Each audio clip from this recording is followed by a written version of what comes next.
સૌપ્રથમ વાત કરીએ મહત્વના સમાચારની, તો હાલમાં એક મહત્વના સમાચાર મળી રહ્યા છે તેના ઉપર નજર કરીએ તો અમદાવાદ એરપોર્ટ પર લેન્ડ થયેલી ફ્લાઇટને ધમકી આપવામાં આવી છે।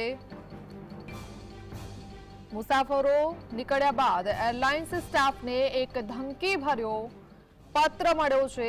પત્રમાં ફ્લાઇટની અંદર બોમ્બ છે તેવું લખાણ લખવામાં આવ્યું છે। ધમકી ભરેલા પત્રના આધારે પોલીસે તપાસ પણ શરૂ કરી છે। તપાસના અંતે કોઈ વાંધાજનક વસ્તુ ન મળી આવતા હાલ તો લોકોએ રાહતનો શ્વાસ લીધો છે।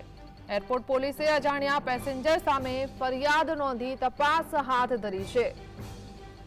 અમદાવાદમાં એરપોર્ટ પર લેન્ડ થયેલી ફ્લાઇટને ધમકી ભર્યો પત્ર મળ્યો છે। મુસાફરો નીકળ્યા બાદ એરલાઇન્સ સ્ટાફને આ પત્ર મળ્યો છે। સંવાદદાતા વિરેન્દ્રસિંહ ભાટી જોડાયા છે। વિરેન્દ્ર, શું જાણકારી? કે અમદાવાદ એરપોર્ટ ઉપર જે ફ્લાઇટ હતી તેને લેન્ડિંગ બાદ ધમકી ભર્યો પત્ર મળ્યો હતો।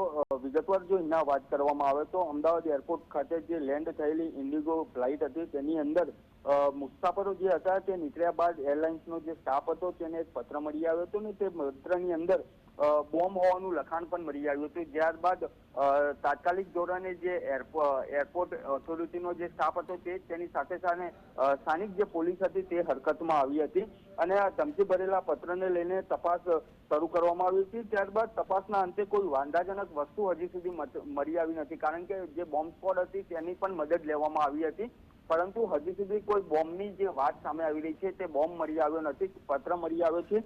ત્યારબાદ હાલ તો સ્થાનિક એરપોર્ટ પોલીસ સ્ટેશન દ્વારા જે અજાણ્યા પેસેન્જર વિરુદ્ધ ગુનો નોંધવામાં આવ્યો છે અને આ ફ્લાઇટની અંદર કેટલા પેસેન્જર હતા તે તમામ લોકોની પણ વિગત મેળવવામાં આવી રહી છે। તેની સાથે સાથે આ ઇન્ડિગો જે ફ્લાઇટ છે તે ક્યાંથી આવી રહી હતી તે દિશામાં પણ તપાસ હાથ ધરી છે।